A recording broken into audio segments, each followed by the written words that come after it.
이 배는 실제로 물 위에 떠 있을 수 있는 구조인가? 길이 약 150m, 순수 목재로 만들어진 구조물, 수만 마리의 동물을 1년 넘게 태운 채 폭풍을 견뎌야 했던 배. 공학의 언어로 이것을 분석하면 무슨 결론이 나올까요? 오늘은 신앙의 이야기가 아니라 숫자와 물리 법칙으로만 이 배를 해부하는 이야기를 해볼 겁니다.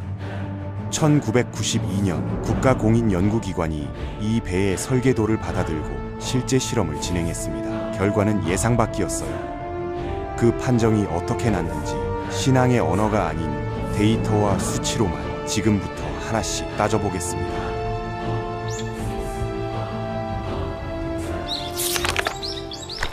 성경은 방주의 치수를 3개의 숫자로 압축해서 전달합니다. 길이 300큐빗, 너비 50큐빗, 높이 30큐빗입니다. 큐빗은 고대 도량형 단위인데 팔꿈치에서 손끝까지의 길이를 기준으로 삼았거든요. 문제는 이 단위가 시대와 문화권마다 달랐다는 겁니다. 이집트 왕실 큐빗은 약 52.4cm였고 히브리 일반 큐빗은 44.5cm 수준이었는데 어떤 기준을 적용하느냐에 따라 방주 길이가 133m에서 156m까지 달라집니다. 그런데 흥미로운 게 있어요. 어떤 단위를 쓰든 길이와 너비와 높이의 비율, 즉 30대 5대 3이라는 숫자는 절대 변하지 않습니다. 이 비율이 왜 중요하냐면 바로 이 숫자 때문에 국가공인연구소가 직접 실험에 착수했거든요. 1992년 한국창조과학회가 국가공인연구기관인 선박해양플랜트연구소에 방주 안전성 평가를 공식 의뢰했습니다. 연구팀은 방주와 동일한 배수량을 유지하면서 길이, 너비, 높이의 비율만 다르게 설정한 선박 13척을 시뮬레이션으로 비교했거든요. 여기서 끝이 아닙니다. 길이 2.7m 축소 모형을 실제로 제작해서 길이 200m짜리 대형 수조에서 인공 파도와 풍랑을 만들어 직접 실험까지 했어요. 결과가 충격적이었습니다. 노아의 방주 비율인 30대 5대 3이 13개 모형 중 종합 안전성 최고 수준을 기록했거든요. 파고 30m 이상의 폭풍 해일에서도 전복되지 않았고 이론적으로는 파고 43m까지 버틸 수 있다는 결론이 나왔어요. 참고로 기상 관측 역사상 가장 높은 파고 기록이 32m입니다. 즉 방주는 인류가 기록한 역대 최악의 폭풍에서도 생존 가능한 구조였다는 거죠. 현대 여객선 안전 기준과 비교해도 방주의 수치가 더 높게 나왔습니다. 비율 하나가 이걸 가능하게 한 겁니다. 그런데 여기서 반론이 나옵니다. 비율이 아무리 좋아도 재료가 목재라면 이야기가 달라지지 않냐는 거죠. 이건 타당한 지적입니다. 목조 선박은 구조적으로 길이 90m에서 100m를 넘으면 치명적인 문제가 생기거든요. 나무 자체가 탄성을 가지고 있기 때문에 선체가 파도를 맞으면 전체가 뒤틀리면서 이음새가 벌어지고 물이 들어옵니다. 19세기에 건조된 목조 범선 중 가장 큰 것도 약 100m 수준이었는데 그 배조차 항해 중에 심각한 누수 문제를 겪었어요. 방주가 150m라면 중앙부 처짐과 이음새 파열 문제는 구조적으로 피할 수가 없습니다. 공학적으로는 이게 가장 큰 모순이에요. 그렇다면 어떻게 해결했을까요? 방주가 실제로 존재했다면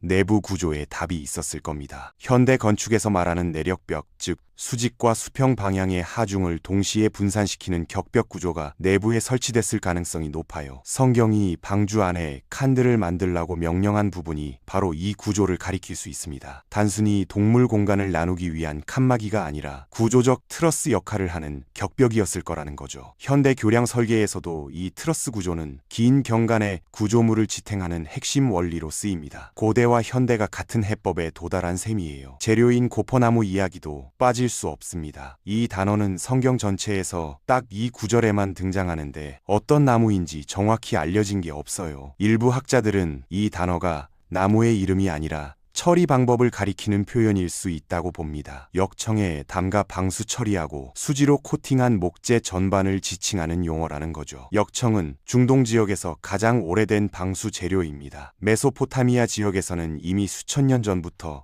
선박 방수에 역청을 사용했다는 기록이 남아있어요. 성경이 안팎에 역청을 칠하라고 명시한 것은 단순한 종교적 명령이 아니라 실질적인 방수 공학 지침이었던 겁니다. 역청 코팅 작업 자체도 쉬운 일이 아니었습니다. 방주 내외부의 전체 면적을 계산하면 수천 제곱미터에 달합니다. 역청을 불에 녹여 뜨거울 때 빠르게 발라야 하는데 식으면 굳어버리거든요. 작업 속도가 느리면 역청이 굳어서 표면에 균일하게 코팅이 안 됩니다. 코팅이 불균일하면 그 틈으로 물이 스며드는 건 시간 문제예요. 이 작업만 수개월이 걸렸을 거고 화상 위험과 독한 연기를 견디면서 수천 제곱미터를 손으로 칠한 겁니다. 방주는 정교한 공정의 산물이었지 단순히 통나무를 엮은 구조가 아니었어요. 이제 그 배 안을 들여다볼 차례입니다. 공학적으로 배가 뜬다고 해도 그 안에서 동물들이 1년을 버텼다는 게 가능한 일인지는 별개의 문제거든요. 사자와 양이 같은 공간에 있다는 게 말이 되느냐? 이게 많은 사람들이 가장 먼저 던지는 질문입니다. 생태학적으로 접근해 보겠습니다. 먼저 동물의 수를 따져야 합니다. 성경 원문에서 동물을 분류하는 단위는 히브리어로 민인데 이걸 현대 분류학의 종으로 해석하면 수십만 쌍이 필요합니다. 그런데 창조과학회 연구에 따르면 민은 오늘날의 과 수준에 해당할 가능성이 높아요. 개, 늑대, 여우가 각각 다른 종이지만 같은 과에 속하는 것처럼요. 이 해석을 적용하면 방주에 탑승한 동물 개체 수는 약 5만 마리 내외로 줄어들게 됩니다. 그리고 방주의 실제 수용 용량을 계산해보면 이야기가 달라져요. 평균 체중을 양 한 마리 수준으로 가정할 때 무게 기준으로 약 12만 5천 마리까지 태울 수 있고 부피 기준으로는 약 7만 마리 수준입니다. 5만 마리는 충분히 들어가는 숫자예요. 공간 여유까지 남고 남은 공간은 식량과 물 저장에 쓰였겠죠. 그런데 5만 마리가 같은 배 안에 있으면 포식 문제는 어떻게 되느냐는 겁니다. 여기서 동물 행동학이 중요한 힌트를 줘요. 밀폐된 공간에서 동물이 극도로 어둡고 습한 환경에 놓이면 상당수 종은 대사가 느려지면서 자발적으로 활동을 줄입니다. 뱀이나 곰 같은 동물은 계절과 무관하게 환경이 맞으면 반동면 상태로 전환되거든요. 먹이를 찾으려는 충동 자체가 줄어드는 겁니다. 창조과학회 연구에서도 이 가능성을 언급했는데 방주 내부는 빛이 거의 없고 습도가 높은 환경이었기 때문에 동물들의 전반적인 활동량이 현저히 감소했을 거라고 봤습니다. 포식 본능이 억제된 상태의 동물들, 이것이 1년을 버틴 핵심 조건 중 하나였을 거예요. 공간 배치도 핵심입니다. 동물원을 설계할 때 가장 기본적인 원칙 중 하나가 시각적 차단이에요. 포식자가 피식자를 눈으로 보지 못하면 사냥 본능이 훨씬 덜 자극된다는 겁니다. 방주가 3층 구조였다는 사실은 이 문제에 대한 답을 내포하고 있습니다. 가장 무거운 동물들을 1층에, 중간 크기 동물들을 2층에, 새와 소형 동물들을 3층에 배치했다면 각 층이 자연스러운 격리구역이 됩니다. 층과 층 사이, 그리고 각 칸막이가 시각적으로 분리된 영역을 만들면서 포식자와 피식자는 서로를 인식하기 어려운 구조가 됩니다. 무게중심이 낮아져서 안정성도 올라가고 생태학적 격리도 동시에 이루어진 거예요. 배설물 문제도 빼놓을 수 없습니다. 중형 초식동물 한 마리가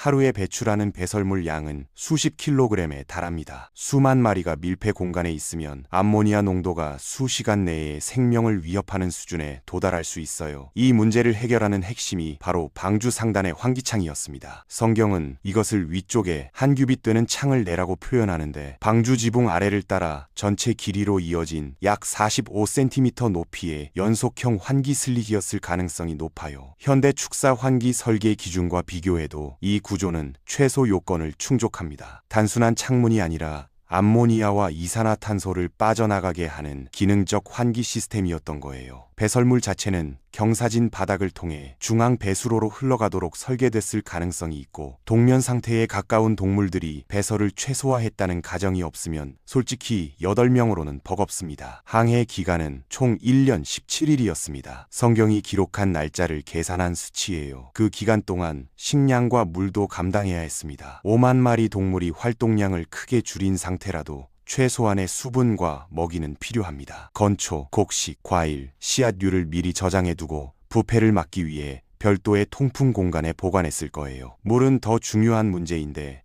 홍수로 지표면이 오염된 상황에서 식수는 출발 전에 큰 항아리에 미리 담아두지 않으면 구할 방법이 없습니다. 식량 저장 공간까지 포함하면 방주 내부 공간 배분이 매우 정밀하게 설계됐어야 한다는 결론이 나옵니다. 방주의 골조 이야기로 다시 돌아가겠습니다. 어떤 나무도 길이 150m짜리 통나무는 존재하지 않습니다. 그렇다면 여러 나무를 이어 붙였어야 했는데 고대 목수들이 사용하던 방식이 있었어요. 촉과 홈을 맞물리게 깎아서 끼워 넣는 장부 이음 방식입니다. 두 나무의 끝부분을 정밀하게 깎아 맞추고 나무 못으로 고정한 다음 역청으로 틈을 메우는 방식이에요. 이 이음새가 수십 개 연결되어 하나의 긴 용고를 이룬 겁니다. 이음새 하나의 정밀도가 전체 구조의 수명을 결정하는데 이걸 기계 없이 손도구로만 만들었다는 거죠. 그 공차의 정밀함이 현대 기계 가공 수준에 근접해야만 구조적 완결성이 나온다는 게 공학적 분석의 결론이기도 합니다. 벌채와 운반 과정도 만만치 않았습니다. 지름 1m가 넘는 거목 한 그루를 청동 도끼로 쓰러뜨리는데 사흘이 걸립니다. 쓰러진 통나무를 작업장까지 운반하려면 통나무를 깔아놓고 그 위에 올려 굴리는 방식을 써야 했는데 하루에 이동 가능한 거리는 수십 미터 수준이에요. 숲과 작업장 사이 거리가 5km였다면 통나무 한 그루를 옮기는 데만 수개월이 걸린다는 계산이 나옵니다. 방주에 필요한 목재 전체를 운반하는 데만 수년이 걸렸을 거예요. 그리고 나무는 바로 쓸 수 없습니다. 생나무는 건조 과정에서 뒤틀리거든요. 최소 2년 이상 자연 건조를 시켜야 안정적인 목재가 나옵니다. 벌채, 운반, 건조만 합쳐도 10년을 훌쩍 넘는 시간이 필요했습니다. 골조가 서면 늑골, 즉 배의 형태를 만드는 곡선형 뼈대를 세워야 합니다. 수톤짜리 나무 구조물을 수직으로 들어 올리려면 도르래 시스템이 필요했을 거예요. 나무나 돌에 구멍을 뚫어 축을 만들고 밧줄을 걸어 여러 사람이 동시에 당기고 임시 지지대로 각도를 잡아가는 작업이 반복됐겠죠. 늑골 하나를 세우는데 며칠이 걸리고 방주 전체에 필요한 늑골은 수십 개에 달했을 겁니다. 이것들이 전부 맞물려야 비로소 배의 형태가 나와요. 방주가 완성되고 항해를 마친 이후의 이야기도 중요합니다. 방주가 아라랏산에 착저한 날짜가 성경에 정확하게 기록되어 있는데 10월 17일이라고 명시되어 있거든요. 물이 빠지기 시작한 후에도 노아는 바로 나가지 않았습니다. 2달을 더 기다렸어요. 퇴적물로 뒤덮인 땅이 완전히 마르지 않으면 동물들이 생존할 수 없으니까요. 질척한 진흙밭에서는 발굽이 있는 동물들이 이동 자체가 불가능합니다. 노아가 비둘기를 내보내 육지 상태를 확인한 것도 이 판단의 일부였어요. 비둘기가 올리브 잎을 물고 돌아왔을 때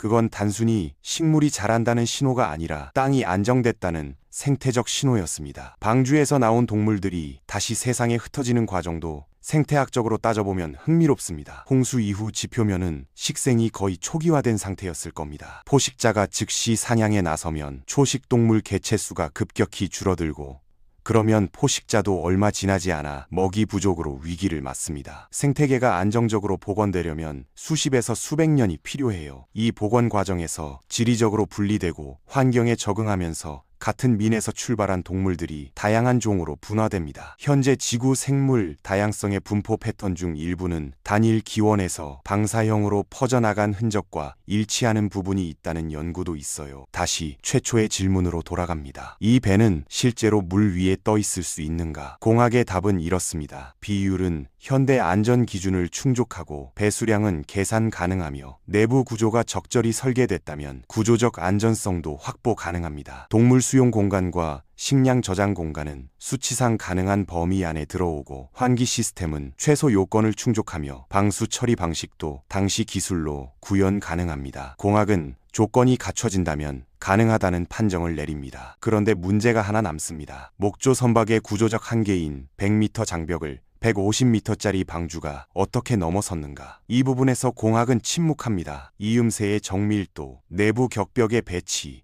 목재 처리의 완성도가 모두 현대 기계 없이 수작업으로 현대 수준에 근접했어야 한다는 결론만 남아요. 그 공백을 무엇으로 채우는지는 각자가 결론을 내려야 할 부분입니다. 공학은 여기까지만 말할 수 있거든요.